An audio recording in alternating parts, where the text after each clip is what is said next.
Israel అయితే భారీ దాడులతో విరుచుకుపడుతోంది. నిన్న గాజా మీద ఇజ్రాయెల్ దాడులకి ఏడాది పూర్తయిన సందర్భంగా సోమవారం పశ్చిమాసియా దాడులు ప్రతి దాడులతో దద్దరిల్లిపోయింది. ఇజ్రాయెల్ మీద హిజ్బుల్లా నిప్పుల వర్షం కురిపిస్తే టెల్లవీవ్తో పాటుగా పోర్టు సిటీ హైఫా మీద తెల్లవారుజామున ఫాదీ 1 క్షిపణులు ప్రయోగించింది. తమ పైకి 130కి పైగా క్షిపణులు దూసుకొచ్చినట్టు ఇజ్రాయెల్ కూడా ఒప్పుకుంది. వాటిలో 5 మా భూభాగాన్ని తాకాయి, రోడ్లు రెస్టారెంట్లు ఇళ్లను ధ్వంసం చేసినాయని ఇజ్రాయెల్ డిఫెన్స్ ఫోర్స్ ప్రకటించింది. మరోవైపు 10 మందికి పైగా గాయపడ్డారని కూడా చెప్పింది. అటు హమాస్ కూడా ఇజ్రాయెల్ మీదకి రాకెట్లు ప్రయోగించింది. దాంతో గాజా సరిహద్దు సమీప ప్రాంతాలను గాక టెల్లవీవ్లో కూడా సైరన్ల మోత మోగింది. జనమంతా సురక్షిత ప్రదేశాలకు పరుగులు తీశారు. దాంతో అటు లెబనాన్ ఇటు గాజా మీద ఇజ్రాయెల్ ఒక్కసారిగా భారీ ఎత్తున విరుచుకుపడింది.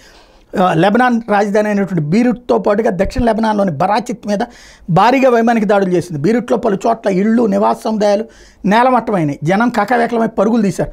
దాంతో విమానాశ్రయం తదితర ప్రాంతాలు శ్మశానాన్ని తలపిస్తున్నాయి.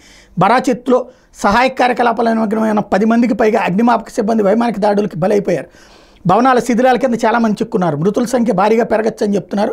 దక్షిణ లెబనాన్లో మరో 100 గ్రామాలు ఖాళీ చేయాల్సిందిగా స్థానికులను ఇజ్రాయెల్ తాజాగా హెచ్చరించింది. సరిహద్దుల దగ్గర సైనిక మోహరింపులు భారీగా పెంచుతోంది. గాజా జాబాలియా శరణార్థి శిబిరం మీద కూడా ఇజ్రాయెల్ సైన్యం బాంబులతో విరుచుకుపడింది. దాదాపు 9 మంది బాలలతో పాటు మొత్తం 20 మంది దాకా మరణించారని చెప్పి అక్కడ ఉన్నటువంటి డిపార్ట్మెంట్ ప్రకటించింది. ఖాన్ యూనిస్ ప్రాంతాన్ని తక్షణమే ఖాళీ చేసి వెళ్ళిపోవాలని సైన్యం హెచ్చరికలు జారీ చేసింది. ఏడాది కిందట హమాస్ ముష్కర్లు సరిహద్దులు గుండా చొరబడి తమ మీద చేసిన పాశవిక దాడిని ఇజ్రాయెల్ భారమైన హృదయాలతో గుర్తు చేసుకున్నారు. దేశమంతటా ప్రదర్శనలు చేశారు.